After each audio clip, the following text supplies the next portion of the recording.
대통령실의 1시간은 5,200만 시간의 무게를 가진다는 마음가짐으로 오늘까지 지난 187일 4,488시간 동안 국민의 일상 회복과 국가 정상화에 전력 투구해 왔습니다. 지난 6개월의 여정은 정상화와 함께 국정 운영 전반을 일대 쇄신하는 과정이었습니다. 국민이 실제로 체감할 수 있는 구체적 변화를 만들기 위해 국가 운영 전반에 새로운 바람을 불어넣었습니다. 이재명 정부는 빛의 혁명으로 탄생한 국민주권 정부답게 국민주권을 강화하기 위한 노력들을 전방위적으로 기울였습니다. 대통령을 중심으로 대통령실과 정부가 혼연일체가 되어 국민의 삶을 개선하고 더 나은 내일을 위해 더 나은 나라를 만드는 데 앞장서겠습니다. 네, 대통령실 주요 참모들이 그동안의 성과를 설명하는 간담회를 열었는데 이렇게 간담회를 열어서 설명하는 건 상당히 이례적인 것 같아요. 어떻게 그렇죠. 추진된 건가요? 그렇게 볼 수도 있지만 또 한편으로는 또 소통이 되는 것이고 또 자세하게 지난 6개월의 국정 운영에 대해서 알리는 시간이 되는 것이고요. 대통령실의 6개월 성과 간담회 3실장이 이제 개최를 했습니다.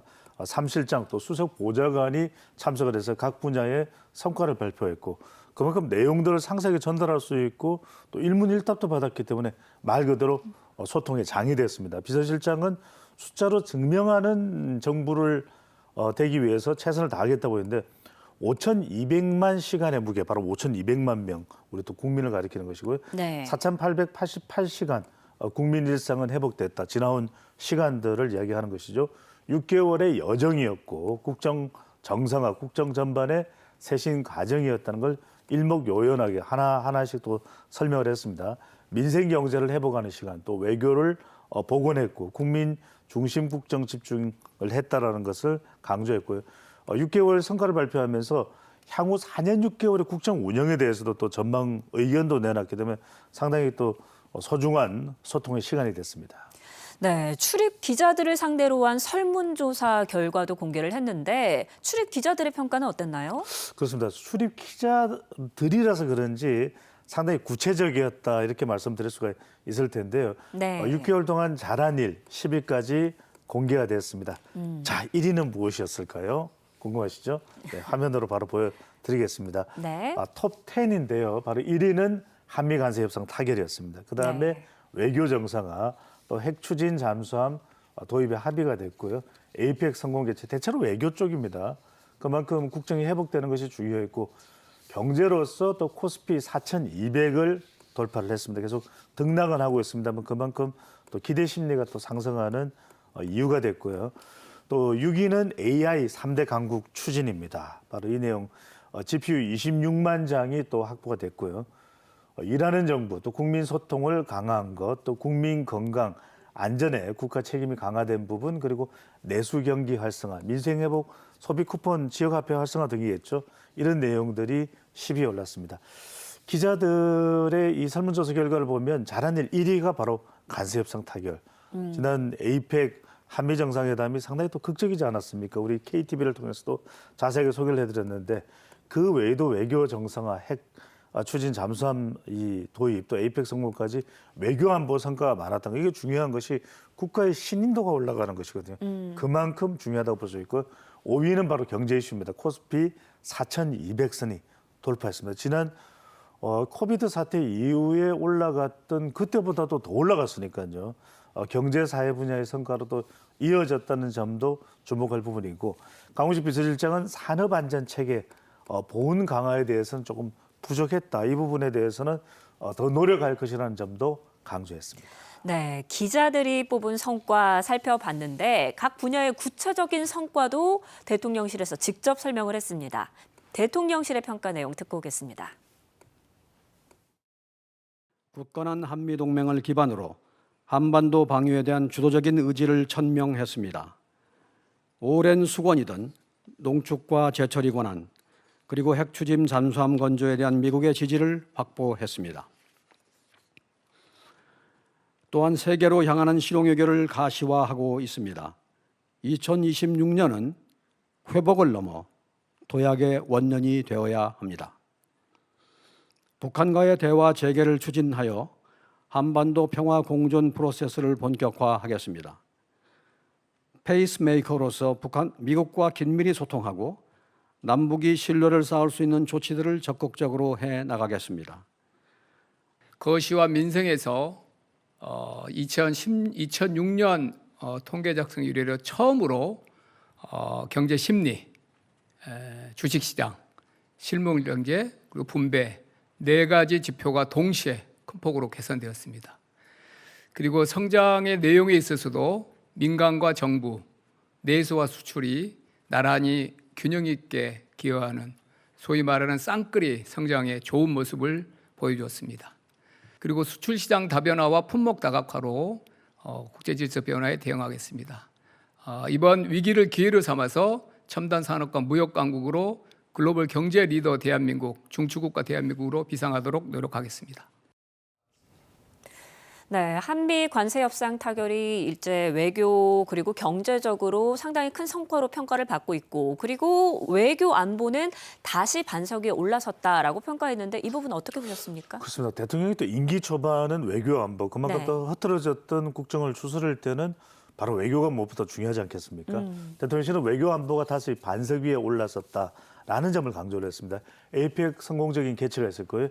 G7에서 G20까지, G7에서 G20까지 외교 정상을 이뤄낸 점에 대해서도 구체적인 설명을 했습니다. 두 차례의 정상회담, 한미 동맹이 강조됐고 관세 협상이 마무리됐고 1위에 올랐죠.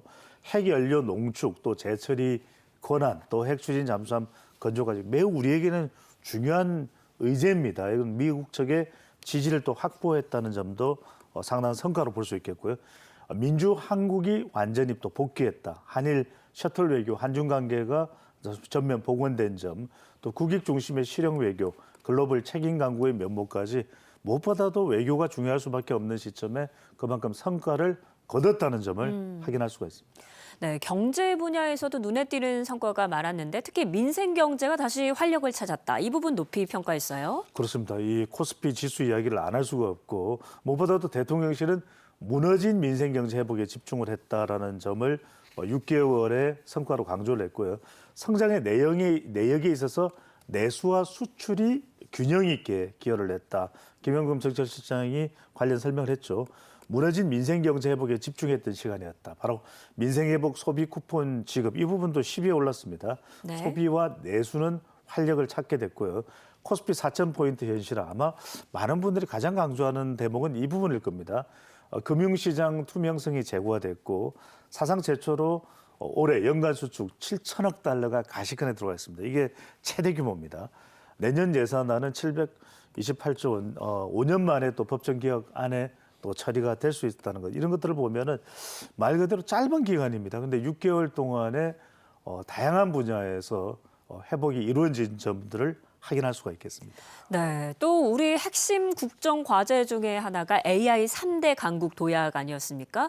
이 부분 글로벌 외교 무대에서 뭔가 손에 잡히는 성과가 있었던 것 같아요. 그렇습니다. 바로 이제 엔비디아의 젠슨 황도 만났고 이재명 대통령이 대선 때에도 바로 AI 강국 강조하지 않았습니까? 네. 최근에는 또 손정희까지 만나는 그런 또 성과를 거뒀습니다. 대통령실은 취임 이후 가장 빠른 추경 예산을 편성을 했었다. 지난 2년간 전 국민이 우려했던 의정 갈등도 정상화되지 않았느냐. 산업 안전에 대한 투자, 노사 모두에게 이익되는 구조를 마련하겠다. 이 점도 이재명 대통령이 상당히 국무회의에서도 강조를 했습니다. 그러니까 이 부분은 앞으로도 더 개선돼야 된다는 이야기는 또 강우식 비서실장도 이야기를 보탰고요. 방한 관광객들이 역대 최다 3천만 관광 대구의 시대를 또 고한유 시대에는 이 관광이 우리에게 상당히 또 효자 효년 노릇을 할 수가 있습니다. 과학기술 기반의 미래 성장에 있어서 R&D 기반이 조성되었다. 이것도 관련 예산이 더 늘어났죠. AI 3강 도약 이게 가장 중요합니다. 글로벌 기업과의 파트너십이 조성될 수 있고 또 환경과 관련해서는 기후 에너지 환경부가 출범을 했기 때문에 이 부분도 앞으로 에너지 고속도로, 에너지 산업화의 토대 마련이 될 것으로 보입니다. 네, 그렇다면 이제 내년 정책 기조는 어떨 것인가? 내년부터는 북한과의 대화에도 보다 적극적으로 나설 것임을 밝혔고 내년에 그 외 사회 전반적인 그림은 어떻게 그려졌습니까? 그렇습니다. 북한과의 대화에 대해서도 꾸준한 노력을 하고 있습니다. 네. 위성락 안보실장이 설명을 했지만 우리는 계속해서 대화를 추진하고 있다. 아직까지 북한에서 응답이 없지만 꾸준한 노력을 할 것이다. 이 점부터 강조했죠. 6개월 동안 이 외교 안보의 가장 큰 성과인데 내년에는 이제 남북 대화도 계속해서 추진을 하는 노력을 하겠다는 점도 강조를 했습니다. 한반도의 평화 공존 프로세스가 본격화될 것으로 보이고요. 부동산 부분입니다. 안정정책 준비도 완료가 됐다. 지난 10.15 대책은 브레이크를 일단 걸어놓은 것이다. 주택 공급 확대에 대해서도 매주 한두 차례 이제 점검을 하고 있고 김인덕 국토교통부 장관도 그 이야기를 했었죠. 신규 공급에 대한 부분도 발표를 할 계획으로 있다. 다만 준비를 좀 더 꼼꼼히 해야 되기 때문에 발표 날짜가 아직 정해지지는 않은데 관련된 내용도 나올 것으로 보입니다. 고환율 대책도 마련이 됩니다. 해외에 개인 투자하는 부분에 대해서도 계속해서 모니터링을 하고 있다라고 설명을 하고 있고요. 국민연금의 자산 비중, 우리 KTV를 통해서도 설명을 드렸습니다만 뉴 프레임워크 이야기가 나오는 것이 지금 국민연금의 절반 정도 가까운 자산이 바로 해외 주식과 채권에 투자가 되고 있습니다. 이런 부분들을 좀 더 안정적으로 또 환율과 관련해서도 가져갈 수 있는 거 아니겠느냐라는 접근의 수가 있겠고요. 네. 국민과의 국민과의 소통도 강화돼서 역대 정부 최초로 국무회의 생중계도 이루어졌습니다. 지금까지 14차례가 생중계됐고요. 7개 권역 지역별로 타운홀 미팅도 최근에 충남 지역까지 이루어졌습니다. 하루 평균 2차례 언론 브리핑 바로 소통이 되겠죠. 네. 쌍방향 브리핑 제도를 도입을 해서 브리핑의 투명성도 제고된다는 점도 양쪽 다 지금 카메라를 비추면서 또 기자들의 질문을 받고 있습니다. 대통령실은 바로 그 부분도 강조됐고 강훈식 비서실장이 또 설명을 했는데 연내에 또 청와대로 또 이제 이전이 될 것이기 때문에 그렇게 되면은 앞으로 기자들의 이 소통 공간도 좀 더 배려가 될 것으로 보입니다.